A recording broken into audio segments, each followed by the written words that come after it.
हाँ जी, कहाँ तक बताया? चलिए बहुत बढ़िया, आगे बढ़ते हैं। बहुत बढ़िया, बस बस समझ गया था मैं। तो लास्ट क्लास में मैं आपको बता रहा था कि दो पैरेलल वायर्स के बीच में कितना फोर्स लगेगा, क्यों लगेगा, वो डिस्कशन चल रहे थे। वो डिस्कशन हम लोग क्लोज कर चुके हैं। इसके बाद हमें बातें करनी है कि नो वीडियो। एक मिनट एक मिनट, ये एक मिनट, ये ऑनलाइन वालों को क्या ऑडियो वीडियो सब बराबर आ रहा है क्या?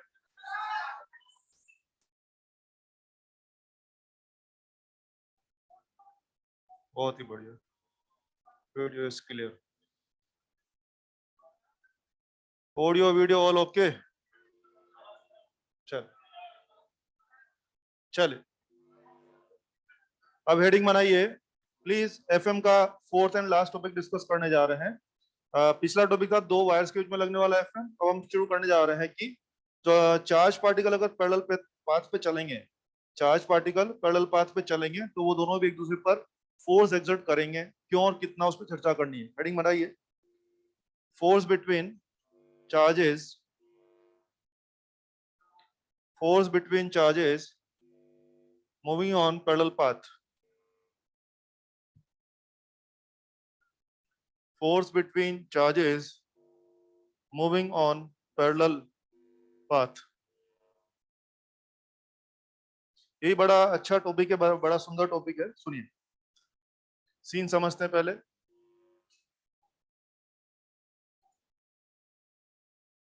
Q1 Q2 एंड लेट दूरियां is R, V1 and V2। मैं इस केस के बारे में आपसे बात करना चाह रहा हूँ। क्या क्या आपको दिख रहा होगा? Q1 चार्ज बैठा है कि चल रहा है? चल रहा है। Q2 चार्ज भी चल रहा है। कहाँ चल रही है? टेढ़े मेढ़े या पैरेलल पाथ पे? Parallel path. दूरियां कितनी है? R हो गया। बच्चों, हमें इसी केस के बारे में डिस्कस करना है कि ये दोनों आपस में कितना फोर्स मारेंगे और क्यों मारेंगे। जैसा कि आप देख रहे हैं, दोनों चार्ज चार्ज हैं, दोनों चार्ज चार्ज हैं, तो चार्जेस के बीच में इलेक्ट्रिक फोर्स लगता होगा।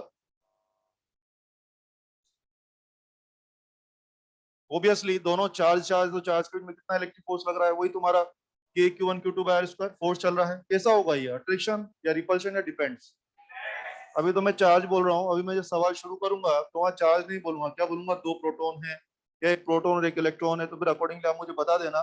फिलहाल मुझे लिखना चाहिए कि इट में बी अट्रैक्शन ऑब्लिक रिपल्शन, ये हो सकता है। और आगे बढ़ते हैं, लिखो भाई। क्या पे घनश्याम लोग हैं? नहीं,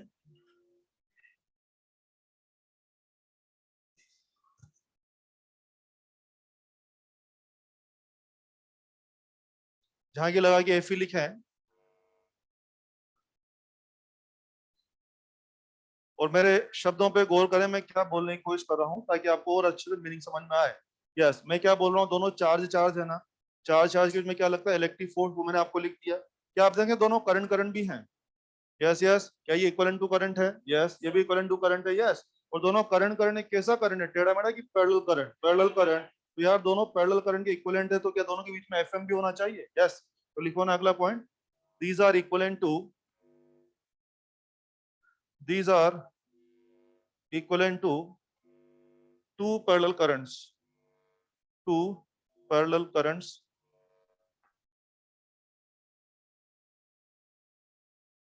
two parallel currents। सो बोल के आ जाओ एफएम। बच्चों इनके बीच में एफएम भी चल रहा है। और देखो मैं एफएम को क्या लिख रहा हूँ, मैं लिख रहा हूँ एफएम को म्यू नॉट अपॉन 4 पाई Q1 Q2 V1 V2 upon R square, ये मैं लिख रहा हूँ। और एफएम भी कैसा होगा? अट्रैक्शन या रिपल्शन कुछ भी हो सकता है। मैं देखा करूंगा कि दोनों जो करंट बन रही है वो सेम डायरेक्शन में बनी तो अट्रैक्शन हो जाएगा, और अपोजिट बनेगी तो रिपल्शन भी हो जाएगा। तो मैंने फिलहाल क्या लिख दिया? Attraction oblique repulsion. अब एफई के फॉर्मूला में तो हर आदमी कन्विंस्ड है ना। मैंने एफएम का जो फॉर्मूला लिखा है ना, यहाँ पे थोड़ा सा बच्चों के दिमाग में आता है कि यार ये कहाँ से आ गया। ये मैं आपको बताऊंगा ये कहाँ से आ गया। इधर देखिए, अभी सब आपको याद आ जाएगा। याद है ना, M equal to Q into V equal to I delta L. Yes, चीजों को अच्छे से समझिए। हम लोग इस चैप्टर में काफी आगे आ चुके हैं। पहले तो मैं इतना नहीं बोल पाता, आज हम खुल के बात कर सकते हैं। देखो समझो आप क्या हो गया।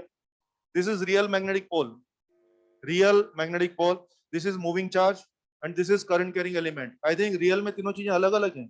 ये वास्तव में मैग्नेटिक पोल है, ये वास्तव में मूविंग चार्ज है, और ये वास्तव में करंट कैरिंग एलिमेंट है। तो रियल में तीनों चीजें सेम है कि अलग अलग है? अलग अलग है, मगर बिहेवियर वाइज तीनों चीजें सेम है।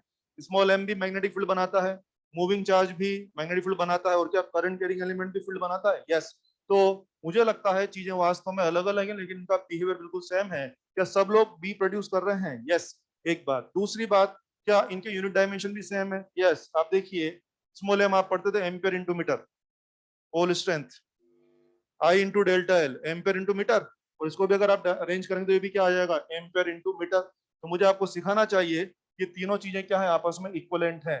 तीनों चीजें आपस में इक्वलेंट है, क्योंकि तीनों मैग्नेटिक फील्ड प्रोड्यूस करते हैं, तीनों के यूनिट डायमेंशन भी क्या है, सेम है, इसलिए मैं तीनों एक है नहीं बोल रहा हूँ, तीनों इक्वलेंट ऐसा बोल दिया, और बोल दिया तो बोल दिया। अब आइए, अगर आपको ध्यान हो, एक बार मैंने दो सिंगल पोल के बीच का फोर्स आपको पढ़ाया था, mu naught 4 pi m1 m2 by r square, मुझे याद आया। तो दो m1 m2 आपस में r दूर पे उनके बीच का फोर्स लिखते थे ना हम लोग। यस, बोलिए, आज क्या मैं m1 को q1 v1 लिख सकता हूँ? क्या मैं m2 को q2 v2 लिख सकता हूँ? और अगर मैं लिख सकता हूँ तो ये फॉर्मूला आ जाएगा।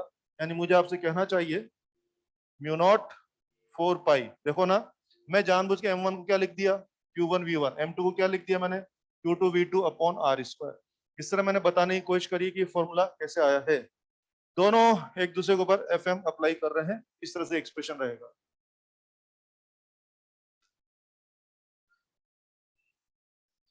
ये जो एक्सप्रेशन हम लाए हैं, इसको बनाने का एक और भी आइडिया है, वो भी सुन लीजिए, नॉलेज साइड रखें आप लोग।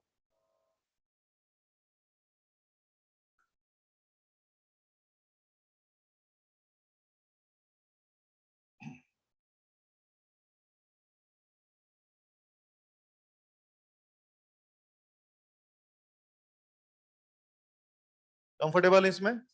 तो फॉर्मूला भी याद करना चाहिए, और मैंने आपको बताया कि ये फॉर्मूला कैसे आया। एफ एम का फॉर्मूला क्या हो गया, म्यू नॉट 4 पाई Q1 Q2 V1 V2 upon R square. कैसे आया मैंने आपको बताया है। वैसे इसको लाने का एक और आइडिया भी, वो भी सुन लें, सुनने में कोई बुराई नहीं है। यस, मान लीजिए मुझे इसके ऊपर मैग्नेटिक फोर्स निकालना है, यू नो, किसी भी मूविंग चार्ज और मैग्नेटिक फोर्स का लिखते थे, Q V B sine theta, Q V B sine theta. तो Q2 इसका आ जाएगा, V2 इसका आ जाएगा, और B इसका कि उसका आ जाएगा। तो मैं, अगर मैं वही तुम्हारा बायसावर्ट लगा कर मैं उसकी वजह से यहाँ पर P1 बनवा लूंगा ना, तो Q2 V2 P1 साइन 90 करके मुझे फर्स्ट क्लास वाला एक्सप्रेशन आ जाता है। क्या कन्विंस्ड है आप मेरी बात से? यस, तो दोनों ही तरह से ला सकते हैं, पर मैंने आपको वो तरीका बताया जिससे लाना आपके लिए शायद ज्यादा आसान होगा, ये शायद बहुत ही कंफर्टेबल है ना, इस तरह से हो जाएगा। तो आइए बच्चों, जरा थोड़ा सा चीजों को कंसाइज करता हूँ। इस पर्टिकुलर केस में आप नोटिस करिए, ये दोनों चार्ज चार्ज से इस लेन के बीच में क्या चल रहा है, एफ, दोनों करंट करंट इस लेन के बीच में क्या चल रहा है, एफ भी चल रहा है। और आप देख रहे हैं एफ भी अट्रैक्शन रिपल्शन कुछ भी हो सकता है, डिपेंडिंग ऑन की कौन से चार्ज चल रहे हैं। एफ भी अट्रैक्शन रिपल्शन कुछ भी हो सकता है। तो इनके बीच में दो फोर्स चल रहे हैं ना, मैं हमेशा नेट फोर्स की चर्चा करूंगा। मजे की बात यह है, अगर कभी कोई केस में दोनों अट्रैक्शन अट्रैक्शन हुए तो नेट फोर्स भी अट्रैक्शन, दोनों रिपल्शन रिपल्शन हुए तो नेट फोर्स भी रिपल्शन। लफड़ा तब पड़ेगा कि एक तो निकल जाए अट्रैक्शन और एक तो निकल जाए रिपल्शन। मैं बोलूंगा नेट फोर्स का नेचर बताइए, तो आई थिंक नेट फोर्स का नेचर इस बात से डिसाइड होगा कि दोनों में कौन भारी है। एफई और एफएम में जो ज्यादा होगा, क्या वही नेट फोर्स का नेचर डिसाइड करेगा? यस, तो फिर हमें मिलकर के तय करना चाहिए कि आखिर एफई और एफएम में कौन भारी होता है या कौन बड़ा होता है, हमें तय करना चाहिए। कर लेते हैं तय। आइए, मैं जानबूझ करके एफई में एफएम का डिवाइड कर रहा हूं। ये रहा एफई, ये रहा एफएम, मैं आपके सामने डिवाइड कर लेता हूं। 1 upon mu naught epsilon not, क्या ये बच रहा है? खुद देख लो, एफ एफ एम आपके सामने ये बच रहा है, और इसको पहचानते हैं क्या आप? Yes, come on, it is C या सी स्क्वायर। ये सी स्क्वायर हो गया, तो बोलिए क्या रहा हमारे पास, सी स्क्वायर अपॉन क्या V1 V2। मैंने आपके सामने अभी F U upon F M का रेशियो निकाला है, और मेरे पास ये एक्सप्रेशन आया है। खुद समझिए इसको क्या चल रहा है। ऊपर दो स्पीड ऑफ लाइट का प्रोडक्ट चल रहा है, और नीचे दो ऑर्डिनरी वेलोसिटी का प्रोडक्ट चल रहा है। कौन ज्यादा है, नीचे में कि ऊपर में? यस, नीचे में कि ऊपर में? ऊपर में ज्यादा है, क्योंकि दो ऊपर स्पीड ऑफ लाइट का प्रोडक्ट है, नीचे दो ऑर्डिनरी वेलोसिटी का प्रोडक्ट है। निश्चित कौन ज्यादा है, नीचे में कि ऊपर में? ऊपर में। अगर इस साइड में ऊपर में ज्यादा, तो उस साइड में भी ऊपर में। यानी मेरे को रिजल्ट मिल गया है F E more than F M. क्या मतलब है बच्चों, कि निश्चित रूप से इन दोनों के बीच में एफ ई एफ एम दोनों चल रहे हैं, लेकिन नेट फोर्स डिसाइड करने का पूरा कंट्रोल किसके हाथ में है, एफ ई। तो इस तरह से हम लोग पता लग गए हैं। अगर मेरे केस में इलेक्ट्रिक फोर्स अट्रैक्शन हुआ तो नेट फोर्स भी अट्रैक्शन होगा, अगर मेरे केस में इलेक्ट्रिक फोर्स रिपल्शन हुआ तो नेट फोर्स भी रिपल्शन होगा। और क्यों होगा, सब आपके सामने है। एग्जाम के पॉइंट ऑफ व्यू से ट्रिक वे में याद करने का इस तरह का बोलता हूँ, E for electric, E for effective. E for electric, E for effective. चीजों को थोड़ा सा इस तरह याद कर लें ताकि आसानी हो जाएगी, वरना तो बना के देख सकते हैं। चलिए टॉपिक इतना ही है, जानकारी इसके अंदर इतनी है। अब जरा कुछ बातचीत हो जाए। टॉपिक इतना सही है। अब कुछ इफ एंड बट्स की बातें करते हैं। हो गया, लिख दिया सब लोगों ने? चलिए अब सुने। आपको याद होगा कल मैंने आपको ये वाला टॉपिक पढ़ाया था, याद आ गया आप लोगों को? यस। मैंने कल इनके बीच में किसकी बात करी थी, एफई की कि एफएम की, कि केवल एफएम की? केवल एफएम की बात करी थी। तो आज यहाँ पे कोई आर्गुमेंट आ सकता था मेरे पास, बोले यार कल तो आप केवल एफएम की बात कर रहे थे, कल आपने एफई बिल्कुल नहीं बोला, और आज इनके बीच में आप एफई और एफएम दोनों क्यों ले रहे हो? कारण समझिए। आई थिंक इनके बीच में दोनों करंट करंट थे, तो एफएम तो था ही। क्या दोनों चार्ज चार्ज थे कि नहीं थे? नहीं थे। Current carrying wire is always neutral. तो ये भी न्यूट्रल बॉडी था, ये भी न्यूट्रल बॉडी था। तो न्यूट्रल बॉडी के बीच में मैं चाहूं तब भी इलेक्ट्रिक फोर्स नहीं होता। मेरी मजबूरी थी, मैं आपको क्या पढ़ाता रहा? एफएम पढ़ाता रहा। लेकिन आज आई थिंक ये दोनों चार्ज चार्ज हैं इसलिए एफई है, दोनों करंट करंट है इसलिए एफएम भी है। और इसीलिए मैंने यहाँ पे दोनों फोर्स को डिस्कस किया। और मैं चालाकी मार चुका हूँ। हेडिंग पढ़िए क्या लिखा है आपने? आपने लिखा फोर्स बिटवीन। यस, मैंने जानबूझ के मैग्नेटिक फोर्स नहीं लिखा है। और आप देखो ना, कल जो मैंने हेडिंग लगवाया था ना इसके पीछे, वहां मैंने ऊपर ही लिखवाया मैग्नेटिक फोर्स, क्योंकि वहां केवल मैग्नेटिक फोर्स था। आज मैं अगर सिर्फ मैग्नेटिक फोर्स लिखवा था तो कहीं ना कहीं गलत मैसेज जाता। मुझे बताना था कि इसमें एफई भी चल रहा है और एफएम भी चल रहा है, इसलिए मैंने क्या लिखा ऊपर? फोर्स लिखा। ये बात हो गई एक बात। दूसरी बात, आप कह रहे हैं कि एफई मतलब एफई हमेशा एफएम से ज्यादा होगा। बिल्कुल सही बात है। इसका नेट फोर्स का नेचर भी डिसाइड हो जाएगा। मैं कुछ पुरानी बातें याद दिला दूं, वरना ये जानकारी वहां लगा दोगे, वो जानकारी यहाँ लगा दे। कौन सी जानकारी? सुने। एक बार मैंने एफएल पढ़ाया था आपको, लोरेंज फोर्स। अभी कुछ है ना लोरेंज फोर्स, और केस समझा देता हूँ, केस समझा देता हूँ। वहां पर वहां पर कोई स्पेस में ई और बी हम लोग अप्लाई करके बैठते थे। वहां पर कोई स्पेस में ई और बी हम लोग अप्लाई करके बैठते थे, और उसमें कोई चार्ज पार्टिकल एंटर करता था, क्या उसके ऊपर एफई एंड एफएम लगा करता था? ई और बी में लगा देता था, कोई चार्ज पार्टिकल आता था और एफई और एफएम उस पर अप्लाई होता था। वहां पर मेरे ख्याल से एफई मोर देन एफएम भी हो सकता था, वहां पर एफई लेस देन एफएम भी हो सकता था, इवन वहां तो एफई बराबर एफएम भी हो सकता था। कुछ याद आ रहा है क्या? तो दोनों केस बिल्कुल अलग हैं। ये मामला बिल्कुल अलग है और ये मामला बिल्कुल अलग है। आई थिंक इस मामले में सिर्फ और सिर्फ एक ही चॉइस है, FE more than FM. Yes, feel the difference. और उस मामले में एक चॉइस है कि सब संभावना है, सब संभावना है। बच्चे वहां एफई एफएम से कम भी हो सकता था, ज्यादा भी हो सकता था, इवन दोनों बराबर। याद है सबको बीवी मिल जाए, तो कंडीशन बोलते हैं ना, सबको बीवी मिल जाए, तो क्या दोनों बराबर हो जाते थे? यस। तो पता है यहाँ पर बीवी मिल जाए चाहे कोई भी मिल जाए, यस बराबर होगा, कतई नहीं होगा। यहाँ बी मिले चाहे कुछ भी मिले, समझ रहे हैं? यहाँ सिर्फ एक ही चॉइस है, F E more than F M ही होगा। कोई का सब बी मिल गया तो भी F E more than F M होगा, कोई बोलेगा सब वो मिल गया, कुछ भी नहीं। F E more than F M ही रहेगा। हाँ, मैनी चॉइस की सिंगल चॉइस। तो बेटे कंफ्यूज मत होना। ये वाले मामले कभी वहां मत चिपका देना, या वो वाले मामले यहाँ मत चिपका देना। कोई यहाँ मत बोल देना सब यहाँ बी मिल गया तो वो हो जाए, यहाँ कुछ नहीं। यहाँ एक ही चॉइस है, F E more than F M. Comfortable है? और दोनों केस आई थिंक बिल्कुल अलग है। फील करो चीजों को, फील के साथ पढ़ो ना। यहाँ पे क्या हो रहा है, दो पार्टिकल इस तरह पैरेलल पाथ पे जा रहे हैं और हम लोग कुछ भी अप्लाई नहीं कर रहे हैं। दोनों ही आपस में एफ ई खेल रहे हैं और दोनों ही आपस में एफ एम खेल रहे हैं। बोलो, हम लोग कुछ कर रहे हैं? सिर्फ दर्शक हैं। आई थिंक वहां पे हम लोग कुछ अप्लाई नहीं कर रहे हैं। ई और बी मैंने थोड़ी ना अप्लाई किया है। दोनों पैरेलल रास्ते पे जा रहे हैं और जाते जाते दोनों ही एक दूसरे पर एफ भी लगा रहे हैं और दोनों एक दूसरे पर एफ भी लगा रहे हैं। वहां हमने कुछ अप्लाई किया? कुछ भी नहीं किया। आई थिंक वहां सिर्फ हम लोग दर्शक के खेल देख रहे हैं, और वहां पर सिर्फ क्या चलता है? एफ मोर देन एफ। यहाँ पर मुझे लगता है पूरा खेल हम ही कंट्रोल कर रहे हैं। ई और बी हम लोग अप्लाई कर रहे हैं, ई और बी हम लोग अप्लाई कर रहे हैं, और वहां दो चार्ज हुए नहीं, यहाँ तो एक ही चार्ज आ रहा है। तो हम लोगों ने जो ई और बी अप्लाई किया, उसकी वजह से मेरे चार्ज पर एफ और एफ एम लगा है। शायद ई और बी मैं अप्लाई कर रहा हूँ तो मैं ई की वैल्यू अपनी इच्छा से कम ज्यादा कर सकता हूँ, मैं बी की वैल्यू भी अपनी इच्छा से कम या ज्यादा कर सकता हूँ। तो बोलिए, क्या एफ ई एफ एम की वैल्यू क्या मैं कम ज्यादा करा सकता हूँ? यस। तो इसीलिए मेरे यहाँ सारी पॉसिबिलिटी बनती है, कोई भी कम या कोई भी ज्यादा हो सकता है। इवन मेरे यहाँ तो दोनों बराबर भी हो सकता है। Check the difference. जो सवाल हो अकॉर्डिंगली काम करना। इस बारे में सवाल हो तो इसके बारे में विचार करें, उस बारे में सवाल हो तो उसके बारे में विचार करें। आई थिंक दोनों केस बिल्कुल अलग हैं। कंफर्टेबल? कंफ्यूजन नहीं होना चाहिए, ठीक है? चलिए, अब ये सब मैंने बोल दिया है, ये टॉपिक इतना ही है। अब इसके बारे में सवाल लेते हैं। लिखें, two protons two protons moving on parallel path moving on parallel path in same direction, parallel path in same direction with same velocity v, with same velocity v, same velocity v, then बस then बोल के आ जाओ। मैं इसका photo भी आपके लिए बना रहा हूँ, सुने। मेरे ख्याल से जो हमें समझ में आ रहा है वो शायद ऐसा हो गया, एक प्रोटॉन था और दूसरा भी प्रोटॉन था, पैरेलल पाथ पे चल रहे हैं, सेम वेलोसिटी v और v से। ठीक है, मैं इसमें जानबूझ के दो क्वेश्चन कराऊंगा। पहला क्वेश्चन वो है जो कि इसी टाइम आईआईटी में आया हुआ क्वेश्चन है।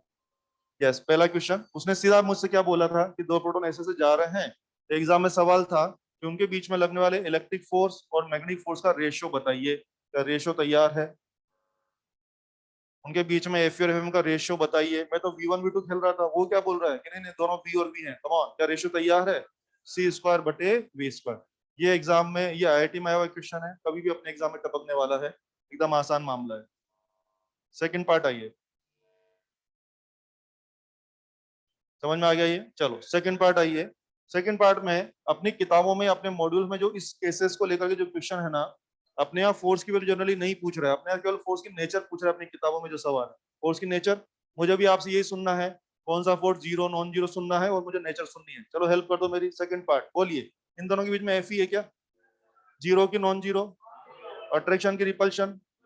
हाँ, अट्रैक्शन की repulsion, proton proton one, repulsion definitely repulsion. आगे बढ़ो, इनके बीच में एफ एम, जीरो की नॉन जीरो? अट्रैक्शन की रिपल्शन? क्या दोनों करंट सेम तरफ हो जाएगी? यस। क्या होना चाहिए? अट्रैक्शन। क्या होना चाहिए? अट्रैक्शन। बिल्कुल सही बोल रहे हैं, अट्रैक्शन। एफ नेट जीरो की नॉन जीरो? Non zero. बोलिए नेचर। अट्रैक्शन की रिपल्शन कैसे बोला? E for electric, E for effective. यहां पर सिर्फ एक ही चॉइस है, एफ ही जो होगा नेट फोर्स भी वही होगा। तो बच्चों, इन केसेस को लेकर अपनी किताब में, मॉडल में जो सवाल है उनमें अक्सर यही पूछा जा रहा है कि अट्रैक्शन है कि रिपल्शन है। वैल्यू पे भी चर्चा नहीं कर रहा है, लेकिन अगर पूछेगा तो वो वैल्यू भी आप बना सकते हैं, ये हो जाएगा। एक थोड़ा सा कंफ्यूजन मेरे को आ गया है, एक फोर्स रिपल्शन एक फोर्स अट्रैक्शन था यार। भाई दी अगर दोनों बराबर होते तो नेट फोर्स जीरो हो जाता ना, आपने नेट फोर्स नॉन जीरो क्यों लिख पाया मेरे को? क्या बराबर नहीं हो सकते? बराबर होंगे या कदापि नहीं होंगे? होंगे कि कतई नहीं होंगे? यहाँ पर एफ ई हमेशा एफ एम से ज्यादा ही होगा, कुछ भी कर लो, कुछ भी करा लो आप लोग, लेकिन एफ ई हमेशा एफ एम से ज्यादा होगा। और अगर दोनों बराबर है ही नहीं तो एफ नेट जीरो आएगा कि कतई नहीं आएगा। और इसीलिए आपने एफ नेट नॉन जीरो मुझे बताया, बहुत अच्छा बोला। और नेचर के बारे में क्या बोला आपने? E for electric, E for effective, ये हो जाएगा। ठीक है। इतने आसान क्वेश्चन में भी बच्चे गलती करते हैं, तो गलती क्या होती है जरा वो भी सुन ले आप। अपने मॉड्यूल में भी क्वेश्चन है, अपने मॉड्यूल में क्वेश्चन है कि दो प्रोटॉन पैरेलल पाथ पे सेम तरफ जा रहे हैं, दो प्रोटॉन पैरेलल पाथ पर सेम तरफ जा रहे हैं, तो उनके बीच में फोर्स होगा। ऑप्शन रिपल्शन, अट्रैक्शन वगैरह वगैरह। अब बच्चे पता है क्या करते हैं, वहां भी अट्रैक्शन मार देते हैं। क्यों मार देते हैं पता है ना? दो प्रोटॉन सेम तरफ जा रहे, तो बच्चे के दिमाग में क्या आ गया कि एफएम क्या हो गया? अट्रैक्शन हो गया। मैग्नेटिक फोर्स क्या हो गया? अट्रैक्शन। और आई थिंक अभी हम लोग कौन सा चैप्टर पढ़ रहे हैं? मैग्नेटिक फील्ड वाला चैप्टर पढ़ रहे हैं ना, पिछले काफी दिनों से। तो अभी हमारे दिमाग में अक्सर क्या दौड़ने लगता है? मैग्नेटिक फोर्स दौड़ने लगता है। बच्चा यहाँ पर ये सोच ही नहीं पाता कि एफ भी लग रहा होगा। इस चक्कर में बच्चा तुरंत क्या आंसर मारता है कि हाँ एक तरफ जा रहे हैं तो सेम तरफ करंट, बोले अट्रैक्शन। अरे एफएम कौन पूछ रहा है तेरे से? तेरे से क्या पूछ रहे हैं? फोर्स। तो फोर्स के नाम पे क्या बताएं? एफ एफएम के नेट बताना। तो ध्यान रखें, इस तरह की गलती हमसे हो जाती है, आपसे नहीं होनी चाहिए। अगला सवाल। अब तो सीधा फोटो बनाएंगे, ये लीजिए, प्रोटॉन और इलेक्ट्रॉन, प्रोटॉन इलेक्ट्रॉन, फोटो बना लें। क्या दिख रहा है? प्रोटॉन इलेक्ट्रॉन सेम तरफ जा रहे हैं, प्रोटॉन इलेक्ट्रॉन सेम तरफ जा रहे हैं। ठीक है, आ जाओ हेल्प कर दो मेरी। हाँ जी, शुरू करें, सही से बोलना। एफ ई जीरो की नॉन जीरो? Attraction, attraction. आगे बढ़ो, एफ एम जीरो की नॉन जीरो? बोलो अट्रैक्शन की रिपल्शन। प्रोटॉन वाली करंट ऊपर है और इलेक्ट्रॉन वाली करंट तो नीचे है, दोनों करंट पैरेलल की एंटी पैरेलल, क्या ये रिपल्शन हो जाएगा? बिल्कुल सही बात है, रिपल्शन बिल्कुल सही है। आगे बढ़ो, एफ नेट जीरो की non zero? Nature E for electric, E for effective. इस तरह से काम करो।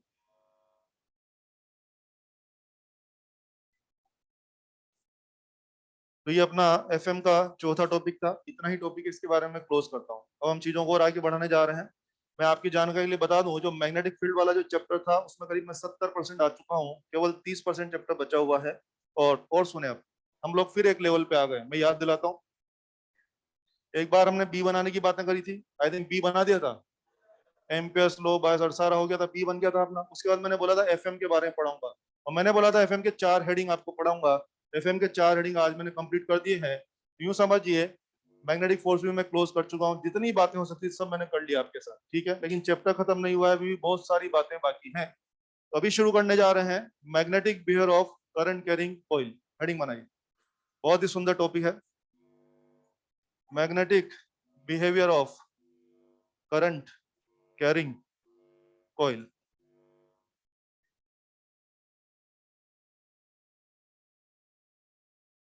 Magnetic behaviour of current carrying coil.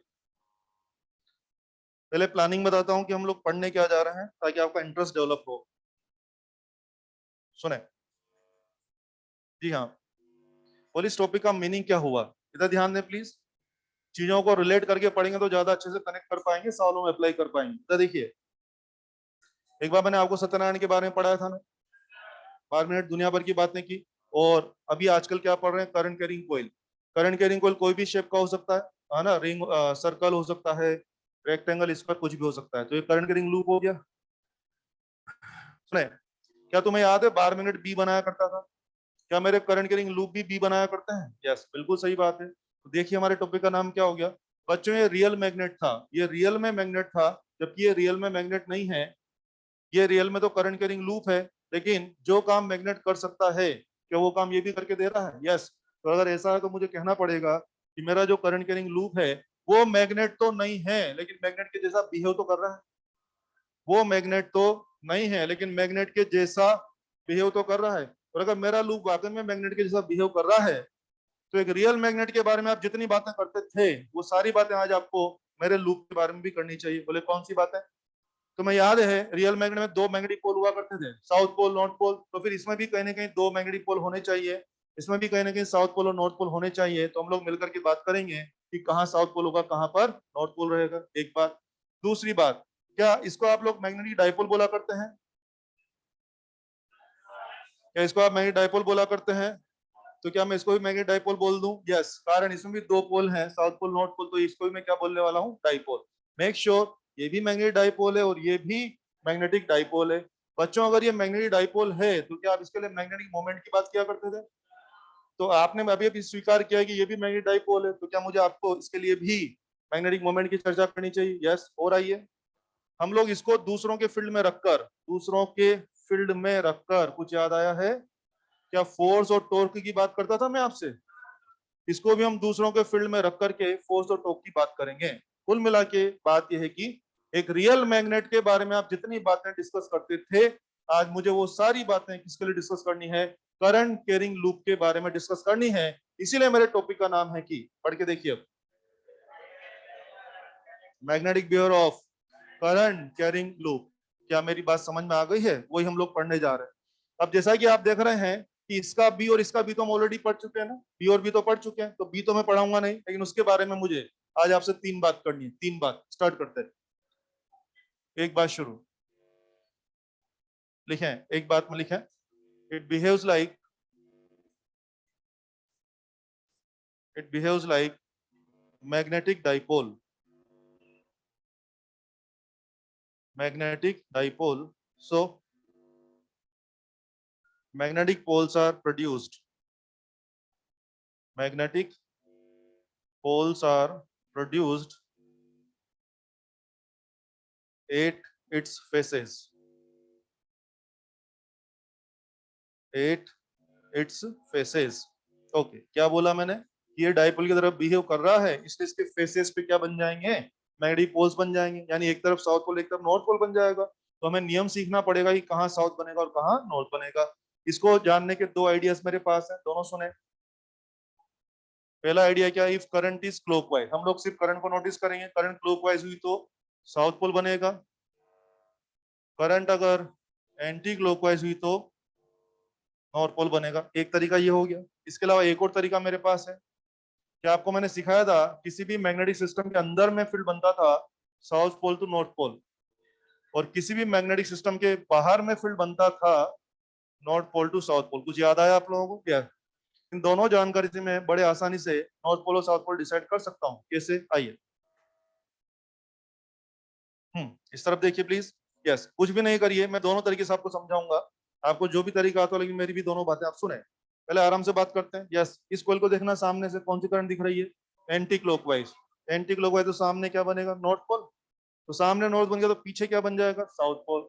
इसको देखना, सामने कौन सी करंट है? क्लॉकवाइज। क्लॉकवाइज देखते बोल दो, सामने क्या? South pole. सामने साउथ, तो पीछे क्या बनेगा? नॉर्थ पोल। ओके, इधर देखना जरा, कौन सी करंट है ये?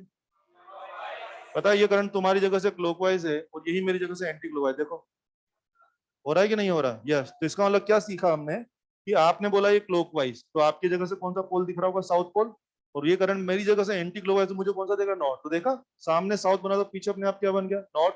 ये सामने नॉर्थ तो पीछे क्या बन जाएगा? साउथ।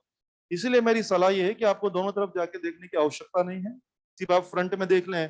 फ्रंट में जो बनेगा क्या उसका उल्टा पीछे साइड बन जाएगा? इस तरह से आप काम करेंगे। एक तरीका और सुनिए, सोलेनोइड। याद है ना, तार लपेट के घूमते थे।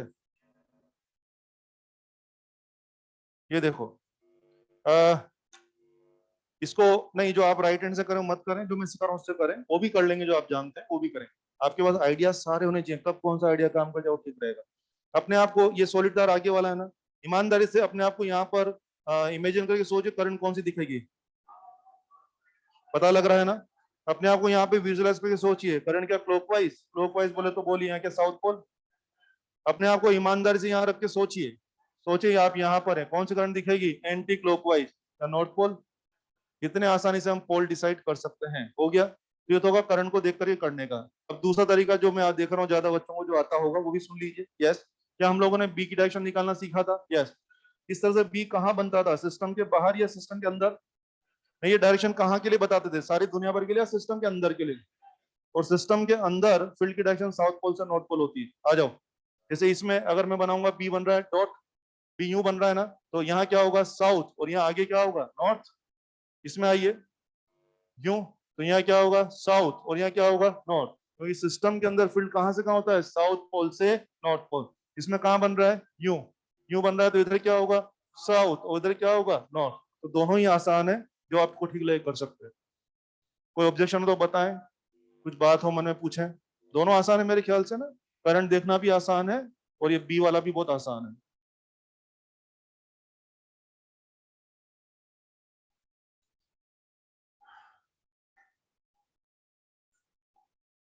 ये थी एक बात। नाउ इट्स टाइम फॉर दो बात।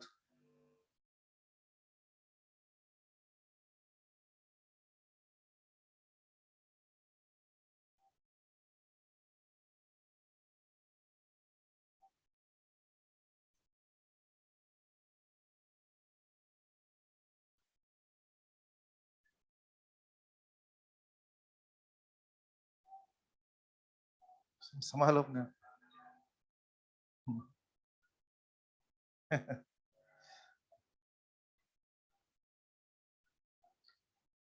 तुम लोग फिजिक्स से पढ़ना, केमिस्ट्री मत पढ़ने लग जाना। केमिस्ट्री चल रहा है उधर ना। हम्म, बोलूं? तो जैसा कि मैं कह रहा था, मुझे आपसे तीन बात करनी है।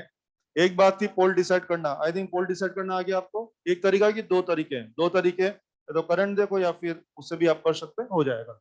हाँ, दो बात is magnetic moment, capital M. जी हाँ, कोई भी करंट कैरिंग लूप का मैग्नेटिक मोमेंट कैसे निकालना है उस पर चर्चा होने जा रही है। आओ शुरू करते हैं बच्चों। फॉर्मूला है एम बराबर एन आई ए, ये फॉर्मूला है। किसी भी करंट कैरिंग लूप के बारे में बोलूंगा, इसका मोमेंट लाइए, क्या करना? एन आई ए, सब चीजों को पहचान लो। एन क्या होगा? Number of turn. टर्न देंगे तो यूज करना, नहीं देंगे तो एक टर्न तो रहेगा रहेगा। आई बोले तो करंट, ए बोले तो एरिया। हम जानबूझ के आपको तरह तरह की शेप की कॉइल्स देंगे, कभी सर्कल, कभी रेक्टेंगल, कभी ट्रायंगुलर। जो भी उसका एरिया बनता हो ले आना, और यहाँ पे चिपका के आंसर ले आएंगे। ये प्लेन फॉर्मूला था। वेक्टर फॉर्मूला चाहिए तो एन आई ए वेक्टर, ये इसका फॉर्मूला रहेगा। यूनिट की बात करें, फॉर्मूला देख के बताइए यूनिट क्या दिख रही है यहाँ से, ampere into metre square.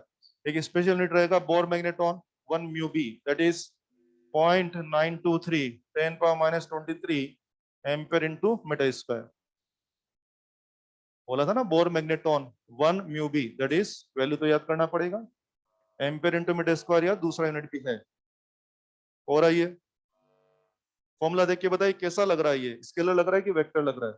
Vector, vector है तो इसकी डायरेक्शन किससे तय होगी, क्या एरिया वेक्टर से तय होगी? यस बच्चों ये वेक्टर है, और वेक्टर है तो मुझे तो आपसे ये कहना है कि B vector parallel to A vector parallel to M vector. आराम से सीखे कि किसी भी कॉइल के लिए क्या बी की डायरेक्शन निकालना आपको आता है क्या? कांच का अच्छा सीखो ना, किसी भी कॉइल के लिए जो बी की डायरेक्शन होती है ना, वही उसके एरिया वेक्टर की डायरेक्शन होती है, और वही उसके एम वेक्टर की डायरेक्शन होती है। सुन लिया आप लोगों ने? यस किसी भी कॉइल के लिए जो आप बी की डायरेक्शन निकालते थे ना, वही उसके एरिया वेक्टर की डायरेक्शन है, और वही उसके M vector magnetic moment vector की डायरेक्शन भी रहेगी। ऐसा मैंने लिख के दिया है, थोड़ा फील कराता हूं, इधर देखिए, चलो हेल्प करें मेरी, आ जाए। यस इधर आ, हाथ घुमाइए, बोलिए B dot A M dot, क्या बोल दूं, बाम डॉट। याद कर लो देसी में, तुम जो आज तक वो बी निकाला करते थे ना, वो वास्तव में बी नहीं था, पूरा बाम का डायरेक्शन वही रहेगा। ज्यादा अच्छा याद करें, किसी भी क्लोज लूप के लिए जो राइट हैंड घुमा के आप जो डायरेक्शन लाते थे बच्चे, वो सिर्फ बी की डायरेक्शन नहीं होती थी, होती थी बाम की डायरेक्शन। यस आज के बाद ज्यादा वाइड याद करें, पहले नहीं बोला मैंने जानबूझ के, कि इधर से जो आता है वही बी होता है, वही एरिया वेक्टर होता है, और वही एम वेक्टर होता है। तो बोले यहाँ से क्या डायरेक्शन था, बी का कि बाम?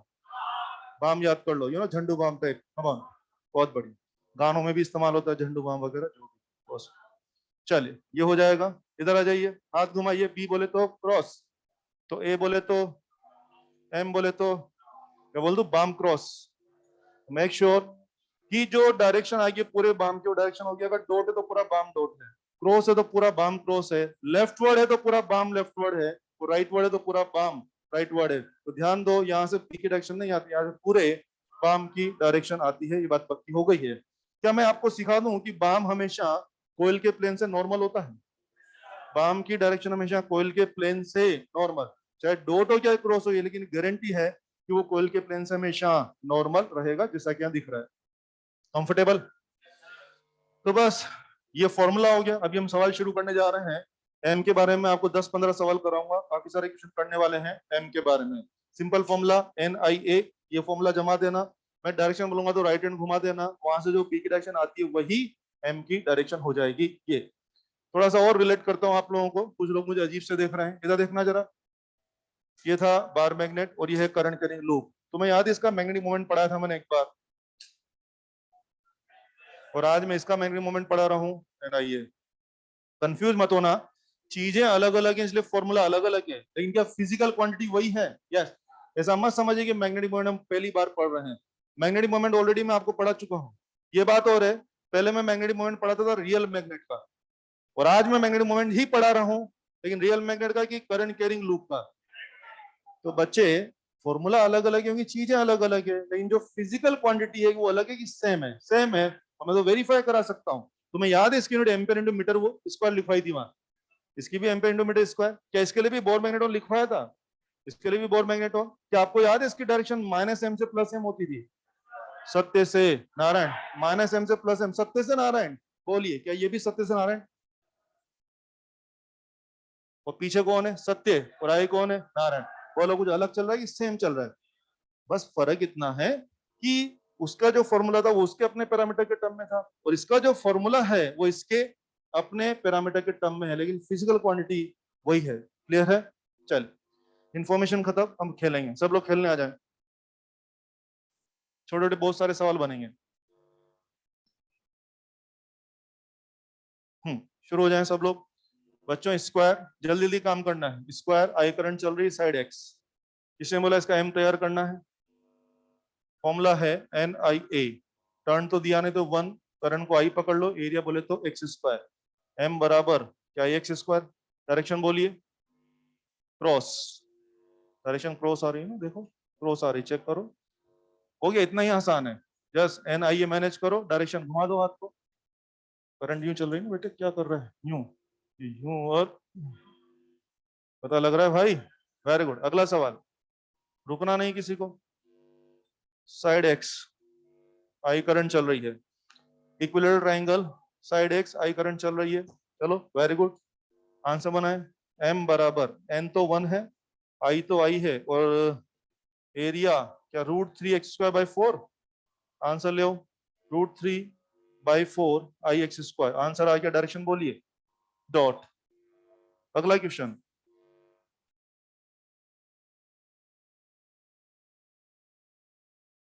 ये देखिए, small are capital R, current दौड़ रहा है आई।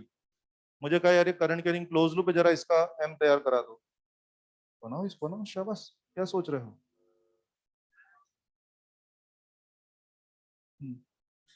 खैच, एकदम आसान है ना, इसमें क्या सिखा रहे हैं, इसमें कोई पढ़ाई हो रही है, खेल हो रहा है सब, इसमें क्या कुछ कोई बात है ही नहीं, ऐसे ही बात कर रहे हैं हम लोग। आ जाओ बे, एम बराबर एन आई इंटू एरिया। एरिया के नाम पे क्या, मुझे ये एरिया पकड़ना है, ये वाला शेडिंग, क्या ये एरिया कितना होगा, बड़ा हाफ माइनस छोटा हाफ, ये लो बड़ा हाफ माइनस छोटा हाफ, कर लो एडजस्ट, आंसर तैयार है। चलो बे, डायरेक्शन बोलो जल्दी से। कौन बोला डॉट, अबे क्रॉस आ रहा होगा यार, क्या कर रहे हो बे। क्रॉस, राइट हैंड कौन सा हाथ लगा रहे हैं, राइट हैंड लगाना भाई, राइट हैंड। कभी कभी अपने राइट हैंड में पेन होता है ना, तो गलती से हम लोग लेफ्ट हैंड से हिसाब लगा देते हैं, तो ऐसी गलती हो जाती है, अलर्ट रहे। आगे बढ़ो सभी जवान, आगे बढ़ो, रुकना नहीं है किसी को। स्मॉल आर, ये लीजिए आई करंट, जो भी तरह तरह की शेप दूंगा मैं आपको, मेरे जमा की वैसा शेप बना के दे देंगे। आपका एक ही ड्यूटी है, उस शेप का एरिया पकड़ के ले आओ और चिपका दो, बस काम कर दो फटाफट से। एम बराबर एन तो 1 है, आई तो आई है, एरिया बड़ा हाफ प्लस छोटा हाफ, ये देखिए आपका आंसर तैयार हो गया। डायरेक्शन बोलिए, डॉट।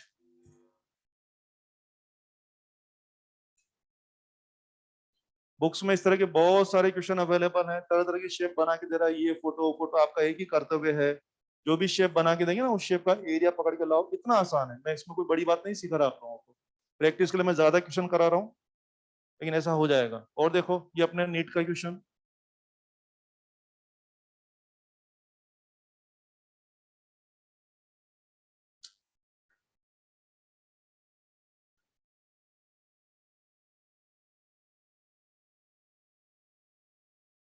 ये 60 डिग्री स्मॉल आर, और ये हो गया आपका कैपिटल आर, आई करंट दौड़ रहा है। करंट के रिंग क्लोज लूप दिख रहा होगा, जो कि सेंटर पे 60 मारता है, तो मुझे बोल रहे हैं इसका एम तैयार करना है। आ जाओ, इसका एम पकड़ने जा रहे हैं। एन तो 1 है, आई तो आई है, एरिया, आई थिंक एरिया के नाम पे शायद आपको ये एरिया जुगाड़ना, ये एरिया, हाँ ये एरिया क्या है, ये सर्कुलर एरिया, पूरा सर्कल या वन, पिज्जा होता ना पिज्जा, ये पूरा पिज्जा है कि उसका 1/6 पार्ट है, पिज्जा की मान लो 6 टुकड़ा कर दिया तो ये एक टुकड़ा हो गया। आंखों में चमक आ रही है पिज्जा का नाम सुन के, हाँ बहुत बढ़िया। हाँ? आज मैस में पिज्जा बनवाएंगे तुम्हारे लिए, ठीक है ना, बोल दूं मैस वाले को, बोल दूं, हाँ बोल दूं मैस वाले को, बोल दूं, ठीक है, बहुत बढ़िया। तो क्या रहा कि ये 1/6 पिज्जा हो गया, पूरे पिज्जा का एरिया कितना होता है, πr², तो 1/6 का क्या होगा, πr²। अपने को तो ये एरिया चाहिए ना, तो क्या बड़ा टुकड़ा माइनस छोटा टुकड़ा, कर लो अरेंज।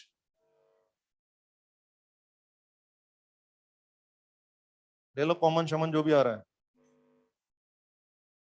r² - r²। डायरेक्शन बोलो जल्दी से, जल्दी बोलो, मैं गलत दिख रहा हूँ। अगला क्वेश्चन,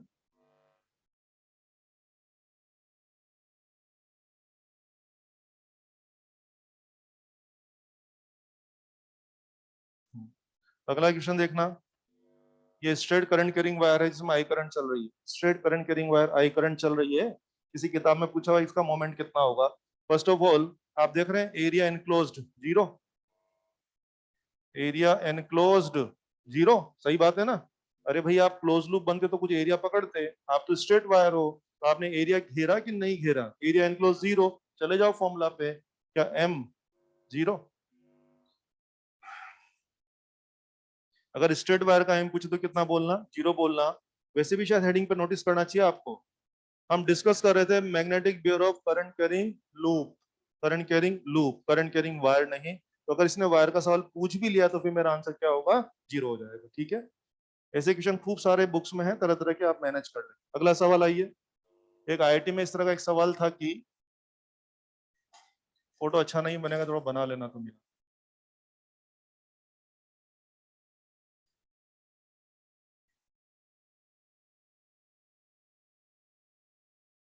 थोड़ा सा वो बचपन में जा रहे संभालो तुम्हारे से। वो बचपन में छोटी क्लास में फूल बनाते ना ड्राइंग में, छोटे बच्चे फूल वैसा बना है, ठीक है ना। ये हिंदी वाला फूल है, इंग्लिश वाला फूल नहीं है, ठीक है। अब सुनो बे, ये उन्होंने दिया था ए, बिल्कुल ऐसा फोटो बना के दिया था एग्जाम में, आप भी बना लें। तो पूरा ये हिसाब किताब दे रखा है, और साथ में कोऑर्डिनेट सिस्टम भी दिखा के बोला this was X axis, this was Y axis, and current चल रहा था आई। प्लीज झांकी लगाएं, करंट डाल दो। और हमसे एग्जाम में पूछा था इसका मोमेंट कितना होगा, और मोमेंट में आंसर है ना आई जे के फॉर्म में पूछा, पूरा वेक्टर फॉर्म में। आओ बातें करते हैं, पहले तो मोमेंट की वैल्यू निकालने की कोशिश करें अपन। चलो हेल्प करो मेरी। एम की वैल्यू पकड़ने आ रहा है, एन तो कितना हो गया बेटे 1, टर्न नहीं बोला।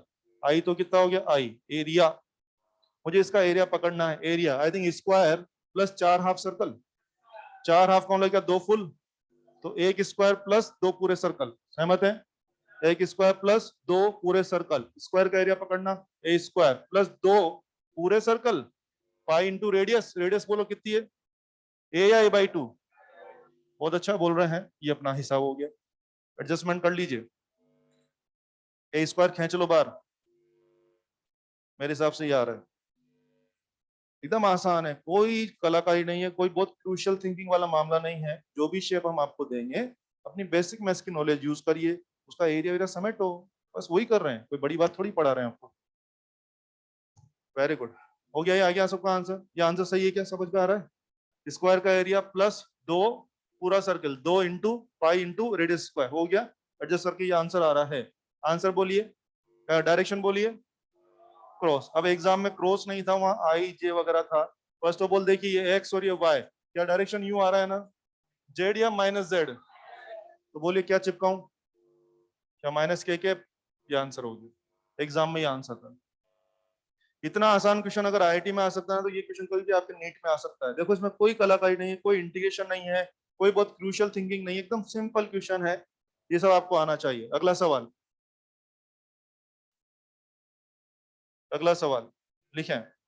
अगले सवाल में 2 सवाल लिखेंगे। फर्स्ट लिखें, two rings, two rings same radius same current, two rings same radius same current, same current, comma, turns n1 and n2, घेरे कितने हैं n1 एंड n2, टर्न्स हो गए n1 and n2। Find m1 बटा m2, magnetic moment का ratio मांग रहे हैं, m1 बटे m2।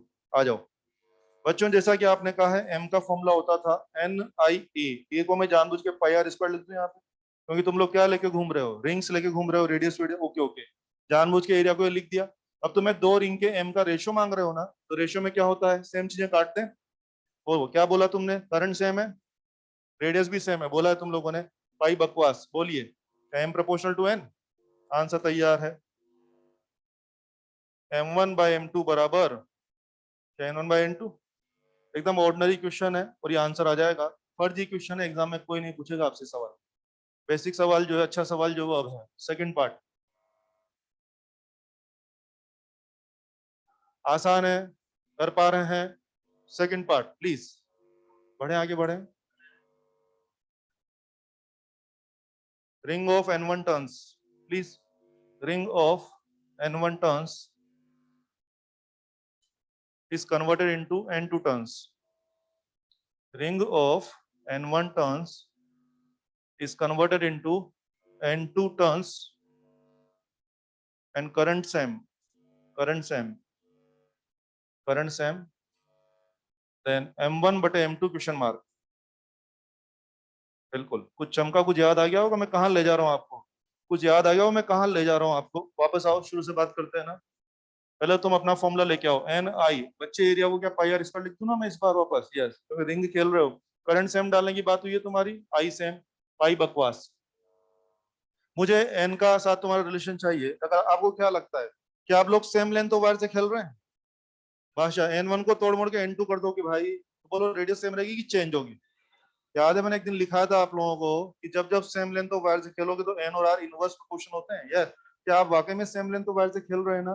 तो आज मुझे अगर आर को गायब करना है तो क्या मैं आर की जगह वन बाय लिखना पड़ेगा ना? यस, देखो मैं लिख रहा हूँ, एन को तो एन लिखा बच्चे, और आर को देखो मैं क्या लिख रहा हूँ, वन बाय एन, और क्या उसका square. This time I am getting M proportional to one by N. Check the difference. Ordinary relation was m proportional to n. Ordinary relation was m proportional to n, and the special relation is m proportional to 1 by n. And what is the speciality? Are you working with fixed length of wire? So whenever you are working with fixed length of wire, आपको n proportional to 1 by r relation को अपने formula में involve करना पड़ेगा। क्या involve किया आप लोगों ने? यस, और ये आ गया। अब ले लो आंसर। दोनों सवाल एक साथ लेने का मेरा उद्देश्य ये है, दोनों की भाषा का डिफरेंस कुछ पहचान है।